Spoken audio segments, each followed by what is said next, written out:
बोलिए गायत्री माता की जय। आइए गीता चिंतन में हम आज जो है अध्याय 2 40वें श्लोक का चिंतन करते हैं, जिसमें भगवान कहते हैं नेहाभिक्रमनाशोस्ति प्रत्यवायो न विद्यते स्वल्पम अपश्य धर्मस्य त्रायतो महतो भयात्।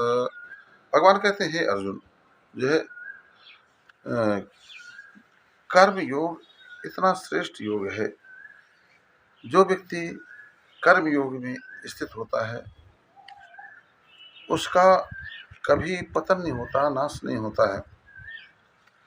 और जब कर्म को योग बनाता है व्यक्ति, जब कर्म को योग बना देता है, कर्म को योग बनाने का तात्पर्य होता है कि भगवत भाव से कर्म करना और उसमें किसी प्रकार का अपना सांसारिक स्वार्थ, सांसारिक सुख की कामना ना रखते हुए कर्म करना।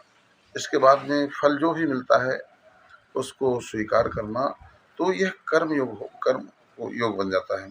तो जो व्यक्ति कर्म को योग बनाता है, भगवत भाव से कर्म करता है, उसका कभी नाश नहीं होता। और साथ ही साथ में जो है, अगर मान लो हमसे कोई त्रुटियां भी होती हैं तो फलस्वरूप उसका कोई दोष हमें नहीं मिलता। ये कर्म योग जीव को जो है उद्धार करने वाला होता है। ये कर्म योग जीव का कल्याण करने वाला होता है और जन्म और मृत्यु के बंधन से मुक्त करने वाला होता है। इसलिए कर्मयोग की महानता का वर्णन भगवान ने किया है और शायद अर्जुन को प्रेरित करना चाहते हैं कि अभी तुम्हारी स्थिति सन्यासी बनने के लिए नहीं है, सन्यास की नहीं है। जब तक व्यक्ति की वह स्थिति ना आ जाए तब तक उस धर्म को छोड़ना नहीं चाहिए और अपने धर्म में ही कर्म को भगवत अर्पण करके योग बना करके और वहीं से भगवान तक पहुंचने का प्रयास करना चाहिए।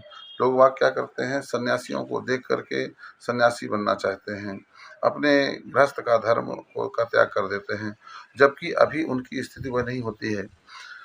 सन्यास एक घटना होती है, इसलिए सन्यास जब घटित होगा, अभी हमारे अंदर रजोगुण प्रबल होने के कारण हम सन्यास में चले भी जाएंगे तो भी हम वहाँ उस सन्यास का निर्वाह नहीं कर पाएंगे और उसका फिर पाप भी हमें भोगना पड़ेगा।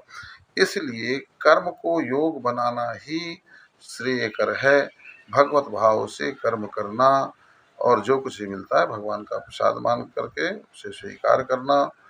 इससे व्यक्तियों का कल्याण होता है।